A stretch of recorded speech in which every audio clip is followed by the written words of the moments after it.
बंदर और आदमी की दोस्ती की कहानी। एक अमीर आदमी था। उसके पास सब कुछ था, बस एक परिवार नहीं था। वह अपने घर में अकेला ही रहता था। परिवार के नाम पर उसका एक ही दोस्त था, जिसका नाम राजा था और वह एक बंदर था।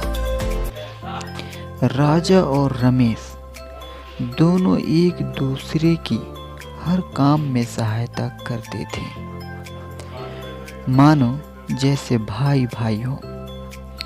रमेश राजा को कभी भी अकेला नहीं छोड़ता था। जब भी वो काम पर जाता, उसे साथ ले जाता था। राजा रमेश के बहुत से काम करता था। वह उसे उसके दफ्तर में खाना पहुंचाता था, उसके लिए बाजार से सब्जियां लाता था और रमेश के सारे छोटे मोटे काम राजा बड़ी आसानी से कर देता था। आज पड़ोस के लोग राजा और रमेश की दोनों की दोस्ती को देख मिसाल देते थे।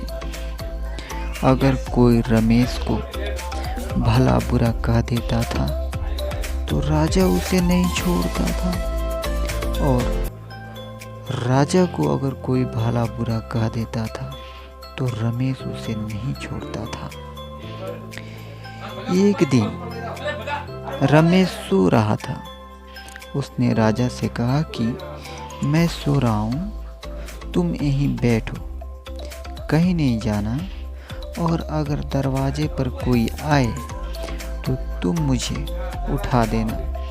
राजा वहीं पर बैठ गया और रमेश सोता रहा। अचानक रमेश की नाक पर कहीं से एक मक्खी आ गई।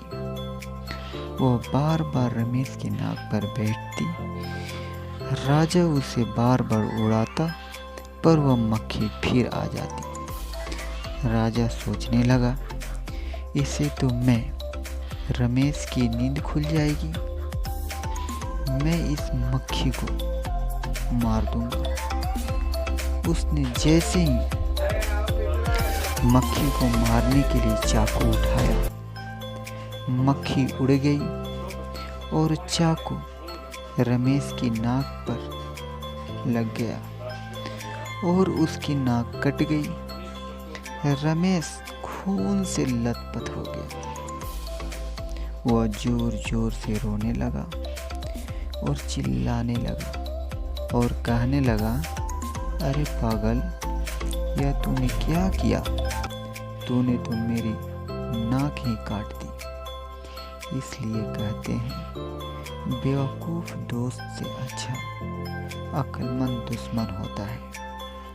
दोस्तों, ये कहानी अगर आपको अच्छी लगी हो तो इस चैनल को एक लाइक और सब्सक्राइब कर दीजिए।